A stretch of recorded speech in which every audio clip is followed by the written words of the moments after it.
अंत में बताइएगा जरूर। अरे बहू, चाय ले ले, उठ जा बेटा।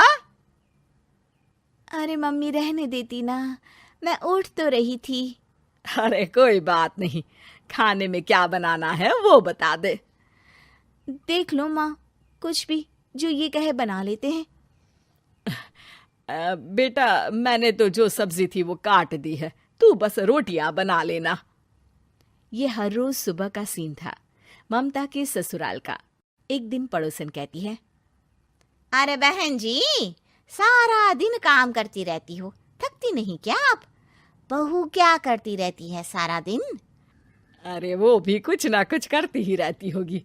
अब इतनी भी बूढ़ी तो नहीं हूं मैं जो बैठ जाऊं कि सामने काम पड़ा है और मैं बैठी रहूं। अरे लेकिन बहू की तो आदत खराब हो जाएगी जब सारा काम आप ही कर दोगी। अरे ठीक है ना, कम उम्र में हमारी भी शादी हुई थी। अब आजकल के पढ़ने लिखने वाले बच्चों को सारी जिम्मेदारी लेने में भी तो वक्त लगता है। बहू है तो क्या हुआ, मेरी बेटी की उम्र की ही है ना। एक उसे भी देख लो, चाय बनाने के सिवा आता ही क्या है। ममता से सारी बात करती है। हाँ, मम्मी जी ही ज्यादा काम करती हैं, इसमें कोई दो राय नहीं है। लेकिन मैं भी क्या करूं, ऑफिस और घर के बीच जो वक्त मिलता है उसी में काम कर लेते हैं, है ना। दिन बीत रहे थे।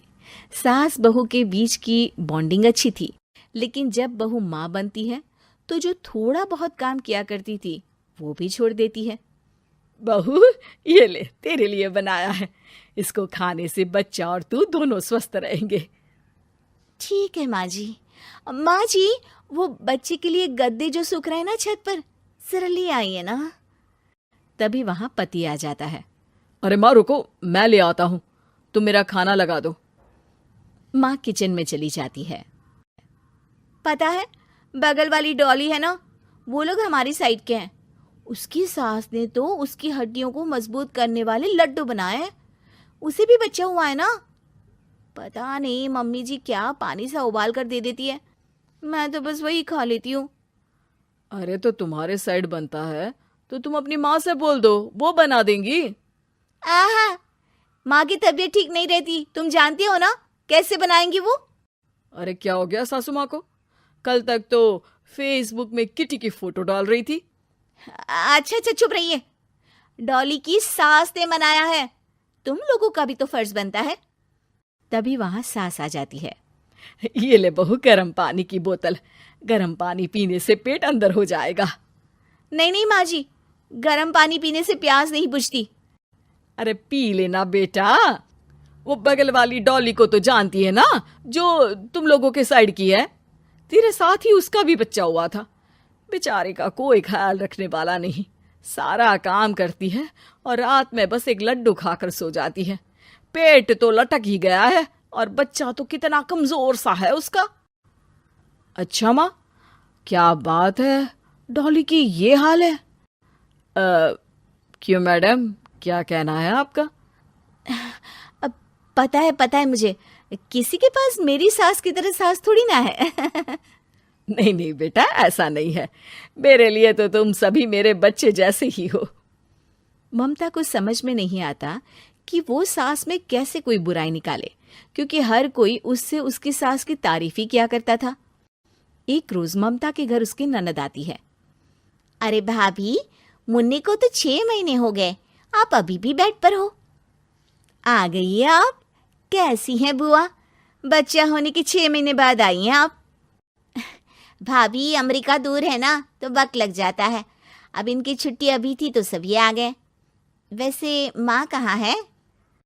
थकी हारी सास बेटी को देखकर खुश हो जाती है।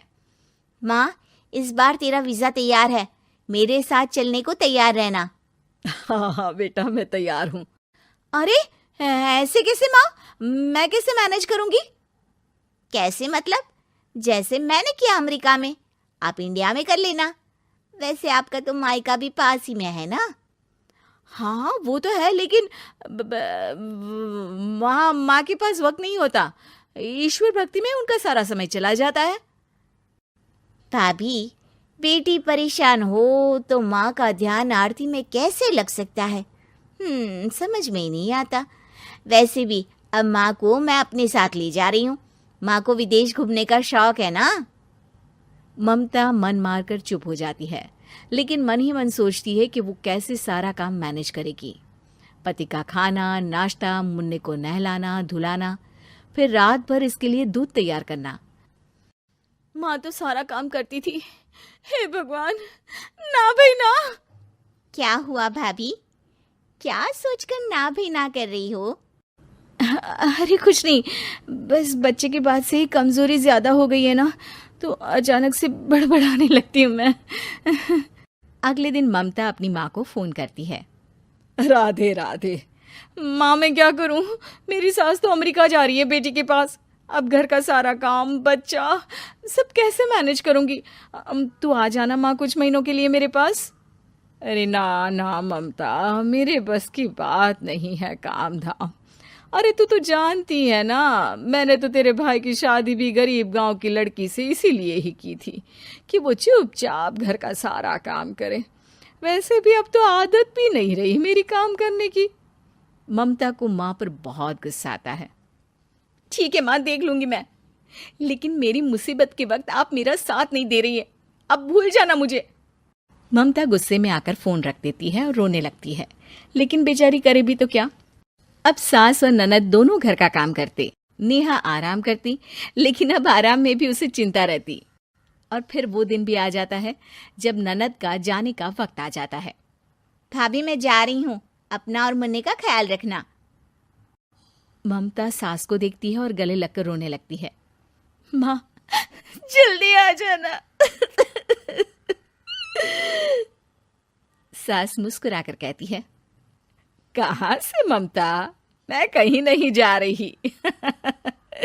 मैंने देखा कि मेरे जाने की बात से ही तू परेशान हो गई थी, इसीलिए मैंने अपना जाना कैंसिल कर दिया है। तू चिंता ना कर, मैं तेरे साथ ही रहूंगी। ममता को अपनी माँ की बात याद आती है कि कैसे उसके कहने पर भी ममता की परेशानी को समझने की बजाय उसने मना कर दिया, जबकि सास ने बिना कुछ कहे बहू की समस्या पढ़ ली। हाँ माँ, हम सब साथ चलेंगे बाद में दीदी के घर अमेरिका। आज से आप रानी बनकर रहना और मुन्ने को देखना। मैं समझ चुकी हूँ कि मेरा